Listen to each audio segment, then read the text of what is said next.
Yes, turakomeje nanone ku masomo yacu kujyana n'amategeko y'umuhanda twigira kuri internet. Ni ibintu byoroshye cyane kujya kuri internet, ni ibintu bifasha umuntu kubasha kwiga neza kandi adahuzaguritse, kuko nuvuga ngo ntabwo uri kujya kuvangura ku ishuri, ushaka kwigira ahantu hose waba uri mu rugo, waba uri mu kazi, ushaka kwiga amategeko y'umuhanda kandi ugatsinda neza pe.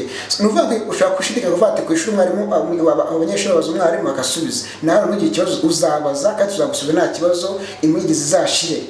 So now tuyakomeza tureno no kubijyanye n'uruhushya rutangirwa mu Rwanda. Impushya uko tuzijya zusaresha 3 tugomba kumenya ko zijya zitondetse kugira numara ko no provisoire cyangwa uruhushya rw'agateganyo uzaje kumenya uruhushya uheraho uko zijya zikurikiranye.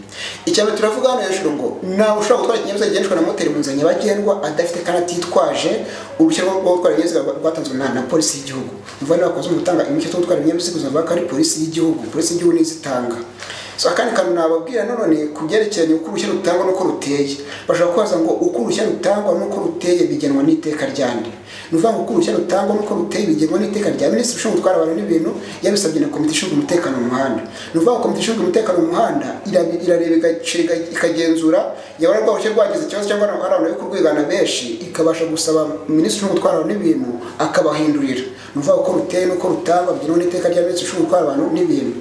Kandi twibuke ko nabwo iteka yavuze iteka bavuze itegeko, iteka ari kimwe n'itegeko. Yes. So no tugiye kubona ko inzego zikurikirana zose ko zijya zitangwa turaya ku rwego rwa mbere kutuze kurwanyuma. Urwego rwa mbere turabanza ku rwego rwa A. Urwego A habonekamo amapikipiki n'ibinyamitende dufite moteri. Nuvuga ngo urwego rwa A nibyo byose bibonekamo. Urwego rukurikiyeho rwa kabiri ni urwego B. Urwego B aboneka imodoka zitwarira imodoka zagenewe gutwara abantu kandi zifite imyanya yo kwicirwamo itarenga 8 hatabarimo umuyobozi. Ubwo urwego rwa B. Urwego rwa B ariko haboneka muri zitwara imizigo. So nuvuga ngo wari zitwara imizigo zikazitwara ibintu bitarenga toni 5 cya kilograma 5,000 byose ni kimwe. Bakoresha kilograma 5,000 cyangwa bakoresha toni 5 byose no kuba babihinduye nta kibazo, byose ni igisubizo cy'ukuri.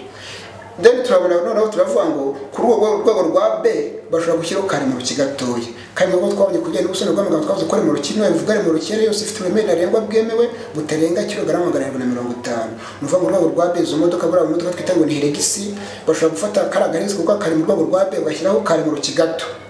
Urwego rwa gatatu rukurikiye mu rwego C. Urwego C ni modoka zitwara imizigo gusa ntabwo zitwara abantu. Nuvuga ngo urwego rwa C ni modoka zo gutwara ibintu kandi bifite uburemere ntarengwa bwemewe burenga kilograma 5,000 cyangwa toni 5. Nuvuga ngo urwego rwa C imodoka zo zabona itwara ibintu birenga toni 5 cyangwa kilograma 5,000 byose uzabe yuko iri mu rwego rwa C. Iyo modoka ni mu rwego rwa C bashobora gushyira mu rukino nayo kuko nuvuga bashobora gufata agashyiraho kare mu rukino bikagenda gakurura nta kibazo. Then urwego rukurikiyeho rwa gatatu rwa kane ni urwego rwa D. Urwego D narwo habonekamo imodoka zitwara abantu gusa. Urwego D ni imodoka zakorewe gutwara abantu kandi zifite imyanya yo kwicirwamo irenga 8 hatabarimo umuyobozi. Urwego rwa D zira kwasiteri tubona amayasi zabita za yasi zose zimwe rwa D ko zitwara abantu barenze 8. Urwego rukurikiyeho ni urwego rwa E. Urwego E ni ibinyabiziga bikurura n'abya twita bya makuzungu, nuvuga bifite kontineri ebyiri cyangwa romoroke ebyiri, nibyo twita nibyo bene ku rwego rwa E. Izo kaze kurura remoroke ifite uburemere ntabwo bwemewe burenga iyo remoroke yo igomba kufite uburemere burenga kilograma 750. Iri mu kinini. None urwego rukurikiyeho rwa nyuma ni urwego rwa F. F raboneka ibinyabiziga bidasanzwe. Ibinyabiziga bidasanzwe utumva imashini zihinga, izikora ku mihanda cyangwa ziterura zo n'izipakira nazazicukura. Izo zimwe rwa F urwego rwa nyuma. Inzego nizo tugira zitwara uruhushya mu Rwanda ko 6 burese nise kazumvise. Dukomeje hepfo hano tureba kujyanye n'inzego turavugana hejuru none tuvuga ngo uruhushya rw'agateganyo rugira agaciro kuzihe nzego. Nuvuga ngo uruhushya rw'agateganyo rugira agaciro ku nzego zose z'ibinyabiziga. Nuvuga ngo ifite uruhushya rw'agateganyo wemerewe gutwara ikinyabiziga ariko bikangoma kuri kumwe n'umwarimu wigisha ufite permis y'ikinyabiziga cyangwa uruhushya rwacyo.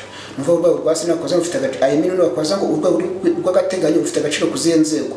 Uzatira ku nzego zose z'ibinyabiziga nta kimwe kuko ufite agaciro zose. Nuvuga ngo n'ufite provisoire wemewe gushaka A, wemewe gushaka B, wemewe gushaka na F. Turareba noneho tuvuga ngo uruhushya rwatake cyangwa rwibwe cyangwa rwangiritse rushobora gusimbwa n'urupapuro rutangwa n'andi.